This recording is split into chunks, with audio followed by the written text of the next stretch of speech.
Okay. ഈ ഒരു question CGL 2023 boat and സ്ട്രീമിലെ BCL ചോദിച്ചൊരു ക്വസ്റ്റ്യൻ ആണ്. മോട്ടോർ ബോട്ടിൻ്റെയും കറണ്ട് ഓഫ് വാട്ടറിൻ്റെയും സ്പീഡിൻ്റെ റേഷ്യോ 31:6 ആണ്. Okay. Then the motor boat starts from point to cover certain distance along the current in 4 hours and 10 minutes. Okay, along the current എന്ന് പറയുമ്പോൾ down സ്ട്രീമിൽ ഇതെന്ത് ചെയ്യുന്നു? 4 മണിക്കൂറും അതുപോലെ തന്നെ 10 മിനിറ്റും 4 മണിക്കൂറും 10 മിനിറ്റ് 4 മണിക്കൂറും 10 മിനിറ്റിനെ നമുക്ക് മിനിറ്റിലോട്ട് മാറ്റിക്കഴിഞ്ഞാൽ എത്ര വരും? 250 മിനിറ്റ് എന്ന് പറഞ്ഞു കിട്ടും. അപ്പോൾ അത് അവിടെ കിടക്കട്ടെ.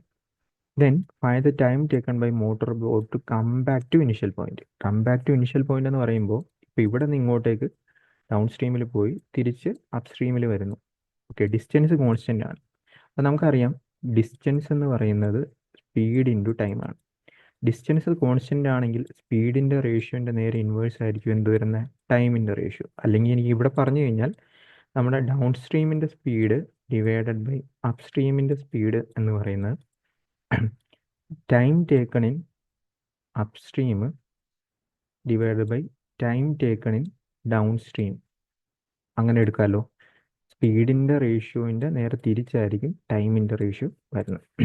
അപ്പോൾ ഇതിൽ ഞാൻ 31 നമ്മുടെ സ്ട്രീമിൻ്റെ സ്പീഡും ബോട്ടിൻ്റെ സ്പീഡും 6 അപ്പ് സ്ട്രീമിൻ്റെ സ്പീഡും ആണെങ്കിൽ എനിക്ക് ഡൗൺ സ്ട്രീമിൻ്റെ സ്പീഡ് റേഷ്യോയിൽ 31 + 6 എന്നും ഇവിടെയാണെങ്കിൽ അപ്പ് സ്ട്രീമിൻ്റെ 31 - 6 എന്നും എടുക്കാം. അതായത് ഇവിടെ നോക്കിക്കഴിഞ്ഞാൽ 37 ഡിവൈഡഡ് ബൈ 25 എന്ത് സ്പീഡിൻ്റെ റേഷ്യോ ആയിട്ട് എടുക്കാം, ഈ ഒരു റേഷ്യോ ഉപയോഗിച്ചിട്ട്. ഇനി ടൈമിൻ്റെ കേസിൽ നമുക്ക് എന്താ, അപ്പ് സ്ട്രീമിലെ ടൈമാണ് കണ്ടുപിടിക്കേണ്ടത്. ഡൗൺ സ്ട്രീമിൽ എത്രയാണെന്ന് തന്നിട്ടുണ്ട്? 250 മിനിറ്റ് എന്ന് പറഞ്ഞ് തന്നിട്ടുണ്ട്. അപ്പോൾ 25 യൂണിറ്റ് 250 മിനിറ്റ് ആണെങ്കിൽ 37 യൂണിറ്റ് എത്രയായിരിക്കും? 370 മിനിറ്റ് ആയിരിക്കും. ഓക്കെ, 370 മിനിറ്റ് എന്ന് പറയുമ്പോൾ നമുക്ക് അതിനെ 6 വെച്ച് ഡിവൈഡ് ചെയ്ത് കഴിഞ്ഞാൽ 370 മിനിറ്റിന് നമുക്ക് 6 വെച്ച് ഡിവൈഡ് ചെയ്ത് കഴിഞ്ഞാൽ എത്ര വരും? 6 മണിക്കൂറും 10 മിനിറ്റും എന്ന് പറഞ്ഞു കിട്ടും. 6 മണിക്കൂറും 10 മിനിറ്റ് എന്ന് പറഞ്ഞു കിട്ടും. സോ ഇതായിരിക്കും ഈ ഒരു ക്വസ്റ്റ്യൻ്റെ ഫൈനൽ ആൻസർ ആയിട്ട് വരുന്നത്.